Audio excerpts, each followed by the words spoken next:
Hello, my dearest friends. Thank you all for joining me. Today, our doctor will be talking about the pulse oximeter, which is a device used to estimate the oxygen saturation of blood.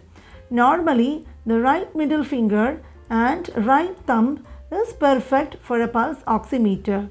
Usually, medical professionals use them in emergency rooms or hospitals to check if your blood is well oxygenated.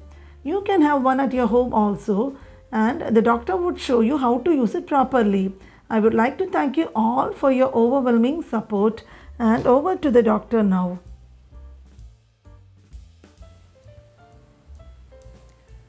Hello guys, today we are going to see how to measure the oxygen saturation level in your blood using an oximeter.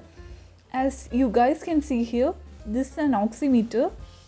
Here you can see the saturation values, and this is the pulse rate. So it is very easy to check. Let me show you guys how to do it. You just turn back the clip of the oximeter and insert your finger inside, and you on the switch. You have to wait for a few seconds, and here you can see the oxygen saturation level, which is denoted as percentage of SpO2, and below you can see the pulse rate. So here you can see it as 100 and the pulse rate as 91. So usually the pulse rate increases the longer you keep it, or it might decrease, but the value always changes.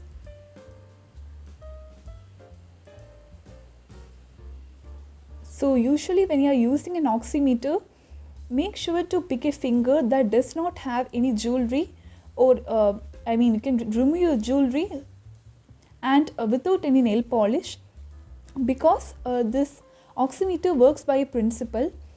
So it releases two wavelengths inside your body part, and based on the penetration of the wavelengths, it determines the oxygen saturation level of the blood.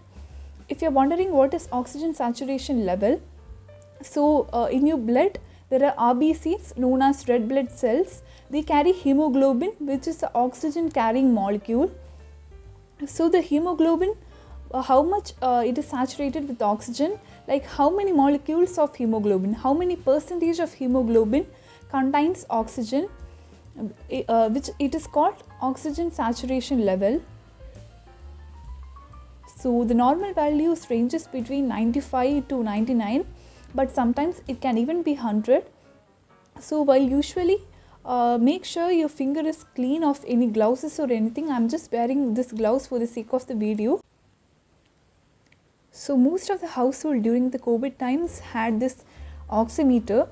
So as you might know, if your oxygen saturation value falls below the level of say 90, it may be because you are at a risk of developing some sort of lung issues like emphysema, pneumonia, or maybe even failure in circulation of the heart. Also, in case if you had COVID, it might be a reason your oxygen saturation values drops really rapidly, and it is a emergency that you have to be rushed to the hospital.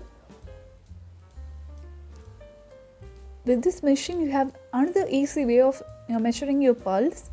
You can actually see your pulse even on the BP machine as well. But this is small and compactable and somewhat cheap, so you can carry this around with you. But there is no need to compulsively measure your oxygen saturation levels like every day or so. But it is always good to keep track of your vitals, to know where your levels are at, or to measure your BP, measure your pulse.